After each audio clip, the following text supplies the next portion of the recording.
Hey, mga bro! Welcome back to the channel. Ngayon, tatalakayin natin ang isang high-caliber defense news na siguradong magpapasabot sa inyo. Kung mahilig kayo sa military hardware at cutting-edge tech, itong update na to ay hindi nyo dapat palampasin.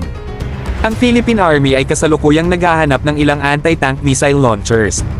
Ang mga launchers na ito ay hindi lang para sa display, gagamitin sila para sa familiarization at training purposes. Ito ay para mapalakas ang kakayahan ng ating mga sundalo na harapin ang anumang ground threats ng epektibo at mahusay. Serious firepower ito, mga bro. Ayon sa specs, ang missiles ay dapat may top attack capability, range na hindi bababa sa 2,500 meters, at fire and forget guidance.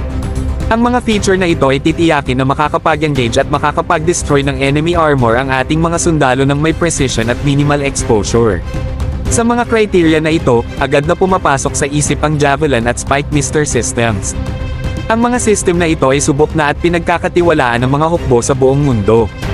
Ilang buwan na ang nakakaraan, nag-post tayo tungkol sa plano ng Philippine Army na bumili ng ilang anti-tank missile systems gamit ang kanilang annual operating funds, hiwalay sa AFP Modernization Program.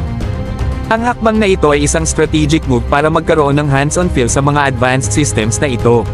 Sa ganitong paraan, mas magiging handa ang Army pagdating ng oras na bumili ng daan-daang systems bilang bahagi ng Re-Horizon 3, ang susunod na phase ng kanilang modernization plan.